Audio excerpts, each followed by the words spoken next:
WBCS এর আইএনসের first paper পরীক্ষা ছিল এবং আপনারা খুব ভালো করে জানেন যে 2023-এ যারা প্রিলিমস পরীক্ষা দিয়েছিল তাদের কিন্তু আজকে 2023-এর রিক্রুটমেন্টের কিন্তু মেন্স পরীক্ষা শুরু হয়েছে 16ই আগস্ট থেকে। এবং আজকের যে সেটটা ছিল বাংলা, এবং সেখানে 200 নম্বরের পরীক্ষা ছিল, 3 ঘন্টা ডিউরেশন থাকে।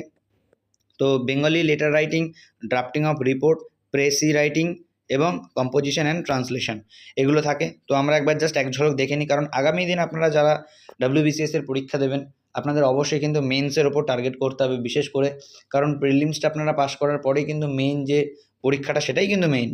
তো মেন্সের ওপরে বিশেষ করে টার্গেট করতে হবে এবং কী ধরনের কোয়েশ্চেন আসে, কেমন প্যাটার্ন আসে, এগুলো একটু আপনারা আগের থেকে জেনে রাখলে আপনাদেরই সুবিধে হবে। তো প্রথম দেখতেই পাচ্ছেন এখানে রয়েছে যে কোনো একটি বিষয় অবলম্বন করে সংবাদপত্রের সম্পাদকের উদ্দেশ্যে 150টি শব্দের মধ্যে একটি পত্র রচনা করুন। এখানে লেখা আছে পরমাণু যুদ্ধের আশঙ্কায় সমস্ত পৃথিবী আজ আতঙ্কিত। এটার উপর এখানে কিন্তু 40 মার্কস, যে কোনো একটি লিখতে হবে, 3টে অপশান থাকবে, মানে 3টে প্রশ্ন থাকবে। মহামারী প্রমাণ করে দিয়েছে যে পৃথিবী থেকে মানবতা এখনও মুছে যায়নি। আরেকটা রয়েছে সমগ্র ভারতে বেকারত্বের ভয়াবহতা শিক্ষিত যুব সমাজের মধ্যে নিদারুণ হতাশা ও প্রথাগত শিক্ষার প্রতি অনীহা এনে দিয়েছে। এটার উপর আপনাদের প্রতিবেদন লিখতে হবে এবং রচনা লিখতে হবে, এবং যে কোনো একটার সম্পর্কে লিখলেই হবে, 3টে লিখতে হবে না। পরবর্তীতে রয়েছে কি, নিম্নলিখিত বিষয় অবলম্বনে 200টি শব্দের মধ্যে একটি প্রতিবেদন রচনা করো। এখানে প্রতিবেদনটা কিসের ওপর রয়েছে?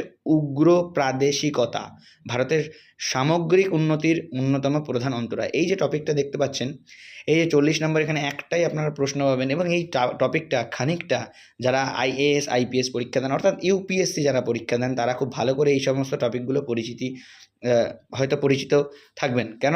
কারণ এই সমস্ত টপিকগুলোই কিন্তু যারা IPS IAS এর পরীক্ষাগুলো দেন, অর্থাৎ UPSCর পরীক্ষা দেন, তাদের কিন্তু মেইনলি এই ধরনের টপিকগুলো দিয়ে প্রশ্ন আসে।